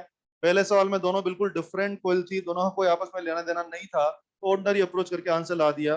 दूसरे सवाल में आपने एक ही कोयल में जो N1 घेरे थे उसको तोड़ मोड़ के N2 किया, तो मेरे को इशारा आ गया कि यार ये तो सेम लेंथ से खेल रहा है, तो मैंने n proportional to 1 by r को इन्वॉल्व किया और इस तरह से मेरा आंसर आ गया है। और अगर आपको याद हो, कुछ इस तरह की बात मैंने एक बार पी में कर दी थी, जब मैं आपको सर्कुलर कोयल का पी पढ़ा रहा था। कुछ याद आया? जब मैं सर्कुलर कोयल का बी पढ़ा रहा था तो मैंने ये बात वहां फंसाई थी। आज मैं सर्कुलर कोयल का एम पढ़ा रहा था, फिर मैंने ये बात फंसा दी। तो मुद्दा बी और एम का नहीं है, मुद्दा ये है कि फिजिक्स में जहां जहां सर्कुलर कोयल पे खेलोगे, मैं वहां पर ये लोचा फंसाऊंगा। जहां जहां मुझे कोई सर्कुलर कोयल की कोई बात करेगा, वहां पे मैं क्या करूंगा, सेम लेंथ वायर का कॉन्सेप्ट फंसा के बेटर सवाल बना सकता हूँ। जब जब सर्कुलर कोयल में खेलोगे तो ये बात यूज की जा सकती है, of course if you are making different turns using the same length of wire. क्या समझ में आया है? आंसर दें, वर्बली बात करूंगा। योर रिलेशन आंसर चाहिए। सिंगल टर्न का कोयल, करंट आई चल रहा है, मोमेंट इज एम। उसी कोयल को 3 घेरा में कन्वर्ट किया, 3m या m/3? m/3। सिंगल टर्न का m, उसी को 10 घेरा में कन्वर्ट किया, m बाय, वेरी गुड। और आइए, 5 घेरा का कोयल, मोमेंट इज m, उसी को 10 घेरा में कन्वर्ट किया, m बाय, वेरी गुड। 5 और 10 घेरा की बात नहीं है, क्या घेरा डबल की बात है? घेरा डबल, मोमेंट डबल की आधा हो जाएगा। खेल समझ में आ गया ना आपको? बिल्कुल ऐसा ही काम करना है। तो फिर आओ, एक घेरा कोयल का मोमेंट है m, उसी को n घेरा में कन्वर्ट किया, मोमेंट इज m या m बाय n। बहुत अच्छा बोल रहे हैं आप लोग, बिल्कुल सही जा रहे हैं। इस तरह की अप्रोच आपको लेनी चाहिए। कंफर्टेबल? अगला सवाल, अगला सवाल, सोलेनॉइड। सोलेनॉइड लेके घूम रहे हैं, NaI मतलब घेरे n है, एरिया क्रॉस सेक्शन a है, और करंट कितना है I। मुझे बोल रहे हैं सोलेनॉइड का m तैयार करना है हमें। आओ मैं सिखाता हूँ, कुछ बात करनी है। सोलेनॉइड, तुम्हें याद है ना, तुम घेरे लपेट के घूमते थे।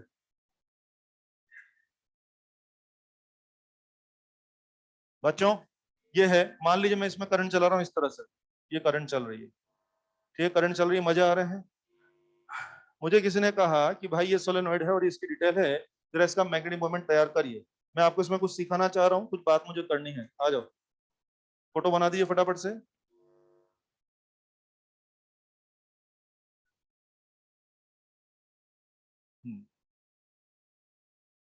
बोलूं? इसमें एन घेरे हैं, बिल्कुल इसमें एन घेरे है ना। मुझे पूरे सोलेनॉइड का मैग्नेटिक मोमेंट जानना है। यार एन घेरे छोड़ो ना, एक टर्न की बात करोगे मेरे साथ, सिर्फ एक घेरे की। एक घेरे का मोमेंट क्या होगा? आई ए। एक घेरे का क्या होगा? आई ए। और हाँ, डायरेक्शन क्या होगी जरा देखना, क्या आई ए लेफ्ट? तो एक क्या बोल रहा है? I A left. दूसरा भी आई ए लेफ्ट, तीसरा भी आई ए लेफ्ट, सब बोल रहे हैं आई A left, I A left, I A left. तो जाएंगे, मना कर देंगे या जाएंगे? एक बार जाएंगे कि एन बार जाएंगे? हर क्या बोला है? I A left, I A left, I A left, I A left. तो बोलिए I A left, I A left क्या सुपर पोजिशन के N times I A left? Answer तैयार, N I A, and of course left word लिख देना शब्द। समझ में आ रहा है क्या? क्या मैं कहूं कि जो एक घेरे का मोमेंट था वही हर घेरे का मोमेंट था, वैल्यू वाइज भी और डायरेक्शन वाइज भी, तो आपका आंसर आ गया। आज हर घेरा बोला आइए लेफ्ट आइए लेफ्ट, आपने बोला एन आइए लेफ्ट। अगर हर घेरा बोलता आइए राइट आइए राइट आइए राइट, क्या सब लोग एन आइए राइट हो जाते? बड़ा आसान है। तो मुझे मैसेज देना आप लोगों को, सोलेनोइड के मामले में जो एक घेरे का वैल्यू और डायरेक्शन होता है वही हर घेरे का वैल्यू और डायरेक्शन होता है। इस चक्कर में अपना आंसर ये आ गया। ठीक है, ये सोलेनोइड का आंसर हो गया। टोरॉइड, अगला सवाल है बच्चों, मुझे सिखाना टोरॉइड का एम 0 होता है, क्यों होता है मैं उस पर आ रहा हूँ, यहाँ लिखता हूँ, या तो आप समझ लो बाद में बनाना। सुन लो इधर, ये टोरॉइड, तुम्हें याद है उन टोरॉइड पे भी तुम घेरे लपेट के घूमते थे, याद है ना, तार लपेट के घूमते थे।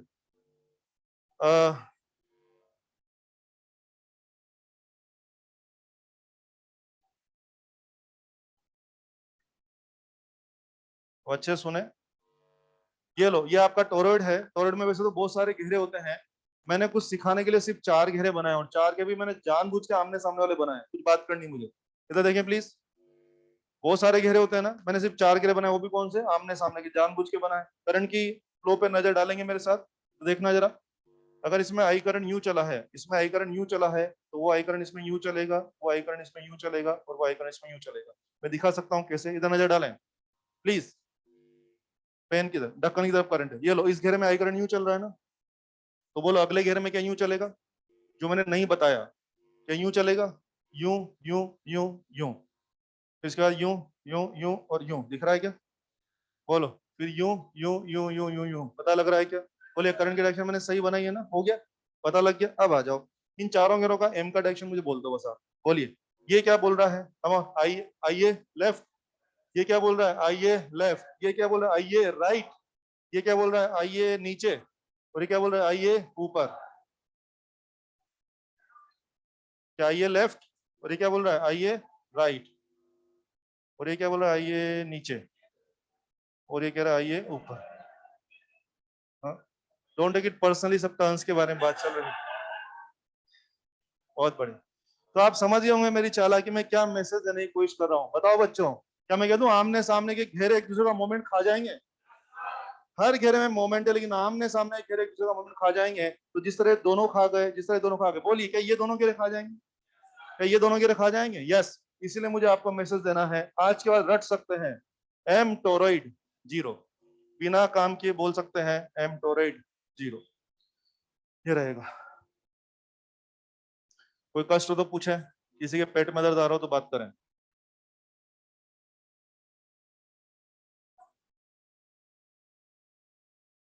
आई थिंक ये सारे सवाल मैंने जानबूझ के किसके बारे में कराए हैं, मैग्नेटिक मोमेंट के बारे में। आई थिंक हम लोग पर्याप्त प्रैक्टिस कर चुके हैं, अब आगे बढ़ेंगे। ये थी दो बात वास, करंट कैरिंग लूप का मैग्नेटिक मोमेंट कैसे निकालते हैं, एन आई ए, और डायरेक्शन कहां से निकालते हैं, बाम बाम, हो गया, सब जानकारी आपके सामने है, हो जाएगा।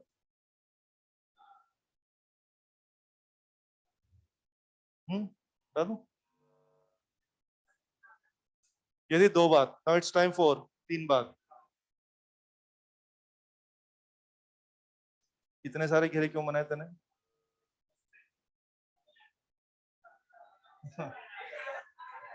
पर वो समझाने का तरीका तो 2 से ही 4 से है ना, चल कोई बात नहीं, कोई बात नहीं, ठीक। मजा आता है ना ऐसे ऐसे बोले घुमाते रहो, बोले क्या चल रहा है, बस मजे आ रहे हैं, बोले तो ठीक। हाँ। और बेटा ने करंट डालने की जगह भी नहीं छोड़ी, देखो ना, हाँ, ऐसे ऐसे बना दिया ये। अबे ऐसे बना दिया, करंट कहां से डालेगा बे, करंट डालने के तार तो छोड़ बे। मजा आता है, बोले क्या चल रहा है, बोले बस टोरट चल रहा है, हाँ, बस मजा आ रहा है, बहुत बढ़िया। मेरे समझ में कोई बात नहीं, भाई है तुम्हारा, क्या फर्क पड़ता है?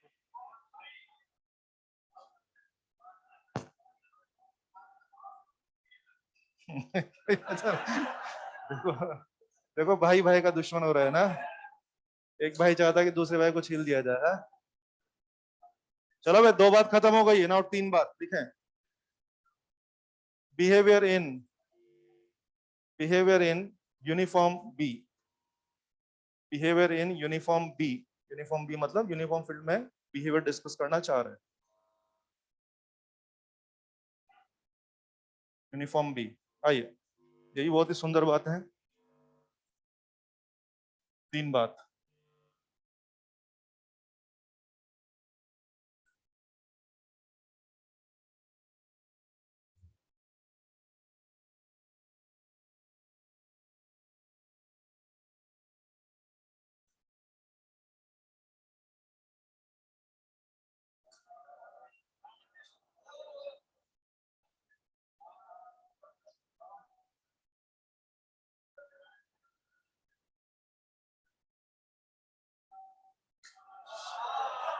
सुनो भाई,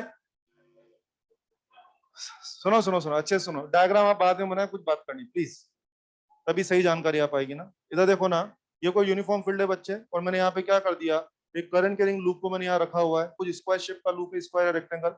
इधर देखना जरा प्लीज, अगर ये लूप वाकई में इस बोर्ड के प्लेन में होता, अगर एग्जैक्टली होता, तो जो करंट इसमें चल रही है उसके हिसाब से क्या बाम यूं आता, क्या इसका एम को यूं आता, इसका एम को यूं आता ना, अगर ये लूप वाकई में बोर्ड के प्लेन में। लेकिन ये अगर थोड़ा सा यूं टेढ़ा है, तो बोलिए यूं आएगा कि ये भी टेढ़ा आएगा, टेढ़ा आएगा, ये आ जाएगा। क्या मैं कह दूं इसका लूप का जो एम कोयल है वो इस तरफ है, बोलिए हो रहा है कि नहीं हो रहा है? यस। कहाँ ये आउटवर्ड या समथिंग टेढ़ा, पता लग रहा है। लेकिन आउटवर्ड हो चाहे समथिंग टेढ़ा हो, क्या लूप से ठीक परपेंडिकुलर होगा? यस, आउटवर्ड हो कि बहुत सच है। तुम लोगों को तो निर्वाणा अचीव होने वाला है भाई। हाँ, बोले समथिंग टेढ़ा, बोले हाउ मच टेढ़ा, बोले 90 टेढ़ा। बस जीवन का सत्य पता लग गया आप लोग। थीटा है ना, ये हो जाएगा, और ये फर्स्ट क्लास बी लगा हुआ है, यूनिफॉर्म बी। आप देखिए कितनी अच्छी बात हो रही है, मैं इसको रिलेट करने की कोशिश कर रहा हूँ। बच्चों, कोई बाहरी माहौल था, बी यूनिफॉर्म बी, मैंने उसमें अपनी करंट कैरिंग कोयल को रख दिया, मेरी कोयल का जो एम है वो इस तरफ हो गया। क्या आप देख रहे हैं मेरी कोयल का या मेरे डायपोल का एम तुम्हारे एक्सटर्नल बी से क्या थीटा एंगल बना रहा है? यस। मैं कुछ रिलेट करूं तुमसे, सुनो। तुम लोग याद है एक बार बी में सत्यनारायण को बिठा दिया था, कैसे बिठाया था बोलिए? क्या वहां भी एम बी से थीटा एंगल बनाते हुए बनाया था? एम बी से थीटा एंगल, क्या आज भी एम बी से थीटा एंगल बना के? Yes, it was real magnet. Of course it is not real magnet, but it is behaving like magnet. तो मेरा अधिकार है उसके बारे में जितनी बात करके आया था, सारी बात इसके बारे में कर रहा हूँ, करूंगा और कर भी रहा हूँ मैं आपसे। चले, मुझे गाइड करें आप लोग। मुझे इस लूप के ऊपर मैग्नेटिक फोर्स कैलकुलेट करना है, क्या सजेशन है? कोई सजेशन? मुझे इस लूप के ऊपर मैग्नेटिक फोर्स चाहिए, कोई आइडिया? नालायक को जीरो हो जाएगा ना तुम्हारी ऐसी की तैसी। अबे जीरो हो जाएगा ना, करंट कैरिंग क्लोज लूप। अबे करंट कैरिंग क्लोज लूप कहाँ बैठे हो भाई? यूनिफॉर्म फील्ड में सोल्व करना है कि जीरो मारना है? चलो अजीब से देख रहे हो ऐसे करके है। अबे जीरो होगा ना फोर्स। क्या बात कर दी यार, दिल तोड़ दिया एकदम। अबे नेट फोर्स सोल्व करना है कि जीरो मारना है? बोला कितना चिल्लाया मैं, क्लॉकवाइज एंटी क्लॉकवाइज, कम करंट ज्यादा करंट, ये एंगल वो एंगल, भाड़ में क्या सब। If you are current carrying close loop, if you are placed in uniform field, काम करना है कि डायरेक्ट ठोकना है? काम नहीं होगा, एफ नेट जीरो रहेगा। और इधर आओ बे, क्या वहां भी एफ नेट जीरो आया था? ये बात हो रही, तुम ऐसा कुछ बोलते थे वहां पे, M B, M B. Reason कुछ भी रहे हो, मुझे लगता है उस डायपोल पे भी नेट फोर्स जीरो था, और इस डायपोल पे भी नेट फोर्स जीरो है। बच्चों मुझे तो कहना है कि जो बिहेवियर, जो आंसर वहां के थे ना, एग्जैक्ट वो सब हो रहा है। देखो मैंने दिखाया आप लोगों को, तुम बोलते थे ना उस पर नेट फोर्स जीरो आया है, क्या इस पे भी नेट फोर्स जीरो आ रहा है? यस। तो सारा काम वही, तो फिर मैं छाप देता हूँ। बोलिए, क्या torque M B sine theta, क्या यू बराबर minus M B cos theta, क्या वर्क डन बराबर M B cos theta one minus.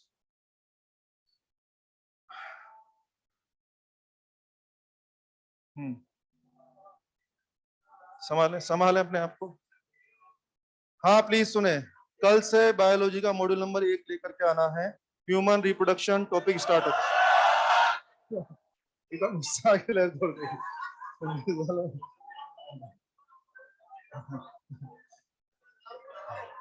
एकदम उत्साह की लहर दौड़ गई है। अबे नालायक को थ्योरी पढ़ाई जाएगी, प्रैक्टिकल नहीं कराया जाएगा दोस्तों।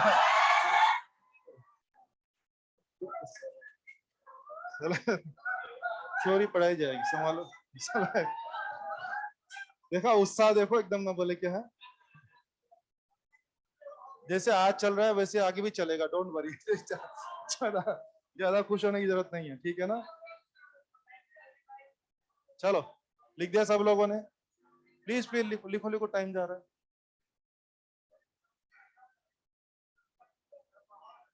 माहौल बनेगा।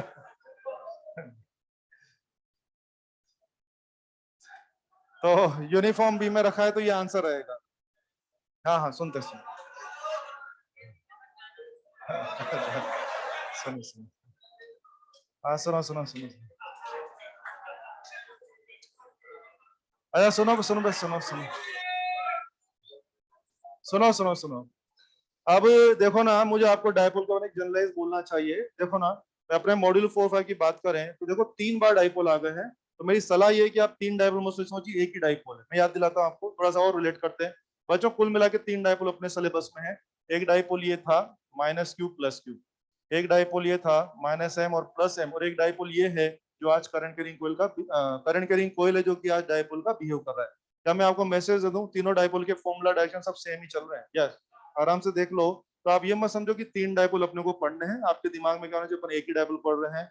जो एक डाइपोल पढ़ लेगा वो तीनों डाइपोल का, देखो ना सब कुछ वही आ रहा है। तुम्हें याद है उस डाइपोल में भी नेट फोर्स जीरो था, इस पे भी नेट फोर्स जीरो था, और इस पे भी नेट फोर्स जीरो ही आया है। आपके नियम कायदे अलग हो सकते हैं लेकिन अल्टीमेटली नेट फोर्स जीरो आया है। शायद वहां पे टॉर्क बराबर पी साइन थीटा था, यहाँ क्या हो गया, एम बी साइन थीटा। तो मुझे लगता है सब कुछ सेम चल रहा है। तो आप 3 डाइपोल मत सोचिए, इसको क्या समझिए, एक ही डाइपोल है, उसको मैनेज करना है। कर पा रहे हैं? यस। और सुने, और आप जानते हैं अभी तो हमारे पास करंट कैरिंग कोयल है, तो क्या एम को मैं एन आई ए लिख सकता हूँ? करंट कैरिंग कोयल को क्या मैं एम को क्या लिख सकता हूँ, मैं एन आई ए। तो एन आई होगा तो वही फॉर्मूला हो जाएगा जो बीना साइन थीटा, वो आप खुश होते रहते हैं बोल बोल के बीना साइन थीटा, वो आप बोल सकते हैं। समझ रहे हैं? क्या हो जाएगा ये, N I A B sine theta. बच्चे खुश होते हैं, बोले बीना साइन थीटा, ठीक है खुश हो लिए। खुश होने के लिए गालिब ख्याल अच्छा है। हाँ, बहुत बढ़िया। चलो भाई, अब आते हैं कुछ बातों पे। चलो कुछ केस बनाते हैं फटाफट से।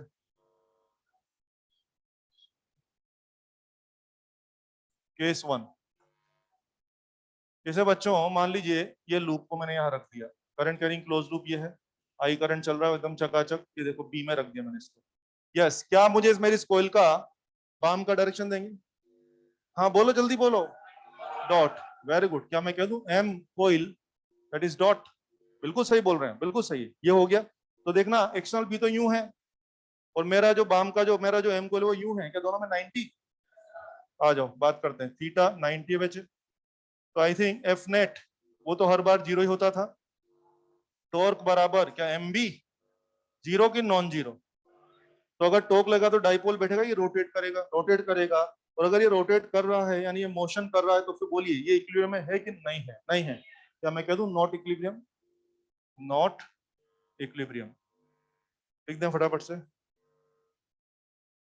केस 2 आई है। केस 2 में मैं 2 झांकी बना रहा हूं।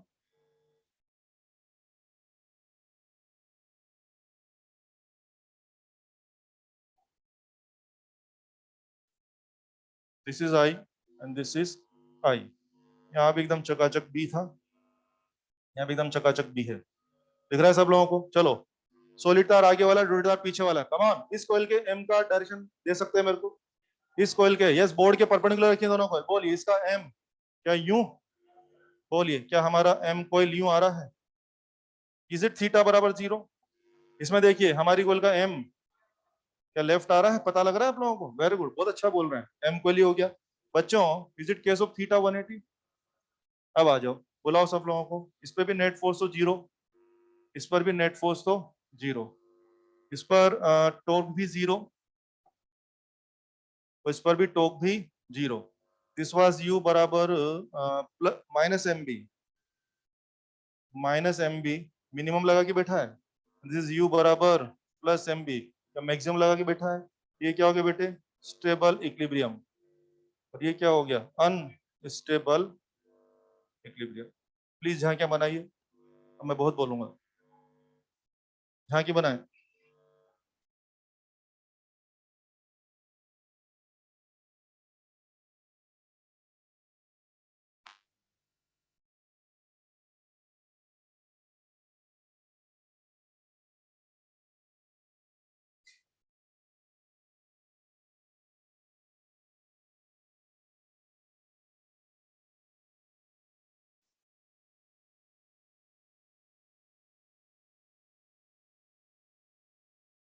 बोलूं? क्यों जाऊं बे? अरे,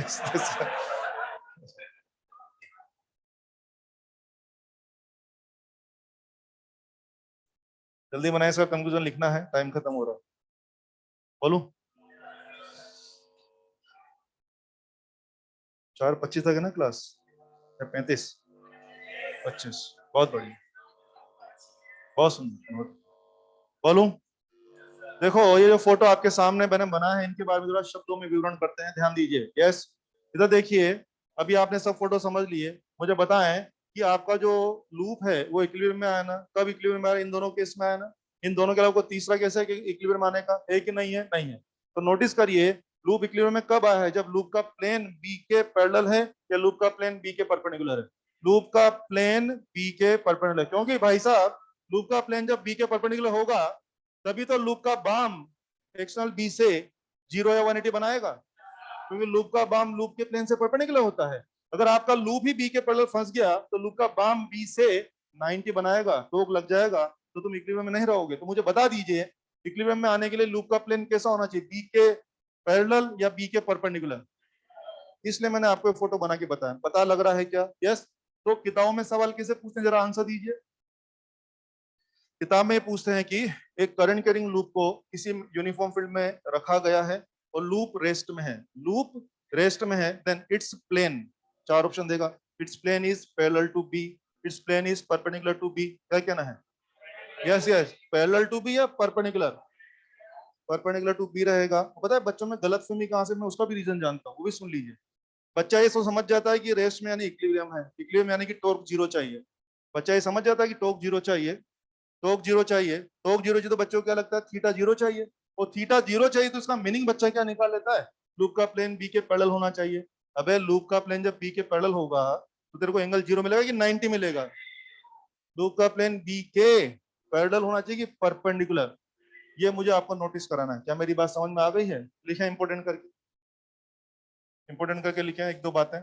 एक तो ये लिखो कि in uniform B, in uniform B current carrying loop is at in rest, current carrying loop is in rest, is in rest when its plane is, when its plane is, क्या लिखा हूं? पैरेलल टू बी या normal to be? हाँ ये सीखना है आपको, normal to be. बिल्कुल अच्छा बोल रहे हैं, नॉर्मल टू बी। लिख दिया बच्चों ने? अब अगर ये बात निकली तो सुने, एक किताब का सवाल बोलता हूं। क्या आप सब जानते हैं अर्थ का magnetic field north south direction में होता है? चलो इस रूम में मान लेते हैं ये नॉर्थ साउथ डायरेक्शन है, तो बोलिए इस रूम में अर्थ का फील्ड यूं हो रहा होगा? सवाल सुने, आंसर आना चाहिए, इतना सारा सीखा है। अर्थ का फील्ड नॉर्थ साउथ में होता है, ऐसा हमें पता है। ये रहा नॉर्थ साउथ, अर्थ का फील्ड ही हो गया। मुझे बोल रहा है कि एक करंट कैरिंग क्लोज लूप को अर्थ के मैग्नेटिक फील्ड में लटकाया गया है और लूप रेस्ट में है।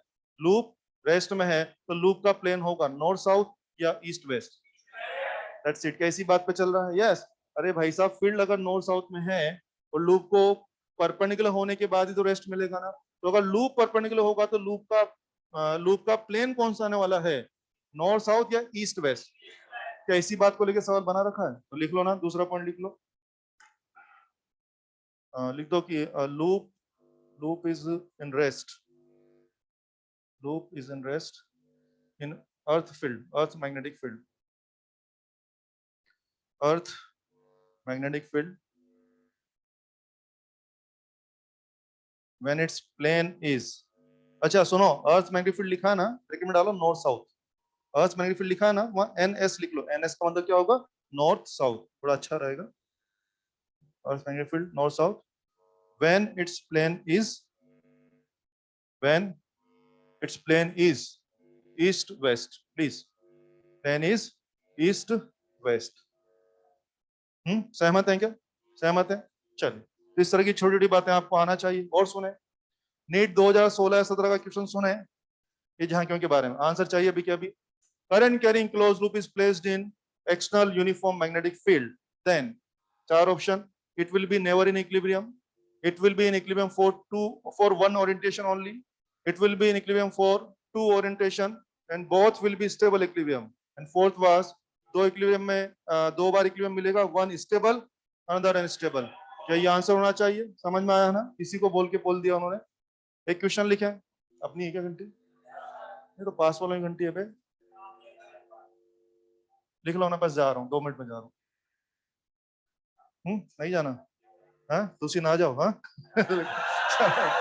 आओ करे, लिखो साला तुम, बहुत बढ़िया लिखो बे। भाई समझ equilateral triangle of side small l, equilateral triangle of side small l, current I is placed in uniform field B. Current I is placed in uniform field B where field is making, yes लिखो B is making, where field is making 30 degree, 30, field is making 30 degree with loop, 30 degree with loop, then बस then बोल के आ जाओ मैदान में। Photo बहुत अच्छा नहीं बनेगा, रफली बना दिया। यस, पहली बात तो मैंने 3D फोटो बनाने की कोशिश की जो मेरे से बना नहीं है, आप देख रहे होंगे वो मतलब यूं है, लूप यूं है, लूप क्या हॉरिजॉन्टल है, बोर्ड में ऐसा बोलते। और हाँ, फील्ड जो है वो लूप के प्लेन से कितना बना रहा है, 30, तो वो दिखाने की कोशिश की। मुझे 2 सवाल पूछने हैं आपसे। पहला, फर्स्ट ऑफ ऑल मुझे बताइए, मुझे लूप पे फोर्स निकालना है, क्या गाइडेंस है? हाँ, क्या गाइडेंस है? 0 बोल दें, बिना काम किए बोलना है? Sure? Current carrying close loop, कहाँ बैठे हो? यूनिफॉर्म। मगर एंगल 30 है यहाँ पे, तो 45 होता तो, और 60 होता तो, और 90 होता तो 0, फोर्स इज 0।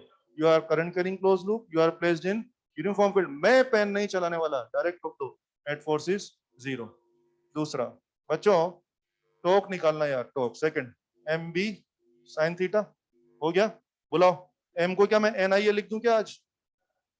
ये वही आ गया आपका फेवरेट, बिना साइन थीटा, है ना? चलो भाई वैल्यू डालो, टर्न तो है नहीं, आई तो आई है, एरिया √3l²/4, बी तो बी है, एंगल 30 या 60? नहीं यहाँ 30 लिखा है। श्योर? Very good. अबे प्लेन से 30 बना रहे तो बाम से कितना बनाओगे बे? बाम से तो 60 बनाओगे, बाम तो प्लेन से नॉर्मल होता है, बाम तो प्लेन से नॉर्मल। क्या हमें इस बी का एम के साथ एंगल चाहिए ना, और बी का एम के साथ एंगल 30 थोड़ी ना होगा, 60 होगा। मैं फोटो में दिखाऊं यहाँ पे, क्या मैं ऐसा दिखा दूं? इसका एम को यूं हो रहा होगा, समझ में आ रहा है क्या? समेट दो, समेटो भाई, सब क्या है? 3 8 क्या आई बी क्या l², क्या थोड़ा थोड़ा समझ में आ गया सबको? ये था magnetic behaviour of current carrying coil के बारे में, कंप्लीट होता है। अगले लेक्चर में बात करूंगा मैग्नेटिक बिहेवियर ऑफ चार्ज। कोई चार्ज अगर सर्कुलर पाथ पे घूमेगा तो भी मैग्नेटिक बिहेवियर शो करेगा, उस पर हम चर्चा करेंगे। पीछे भैया कोई डाउट है क्या आपका? श्योर? वो वहां के भाई यहाँ लिख दिया मैंने ना, आ जाएगा ना आंसर? ये √3/2 हो रहा है ना, √3/2 कर करा के एकदम चकाचक 3/8 आ जाएगा, कर लेंगे। चलिए, धन्यवाद, थैंक यू।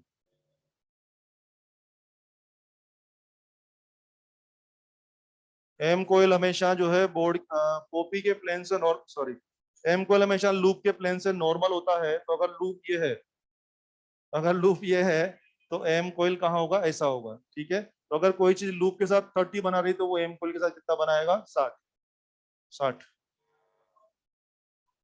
बहुत बढ़िया, धन्यवाद, थैंक यू।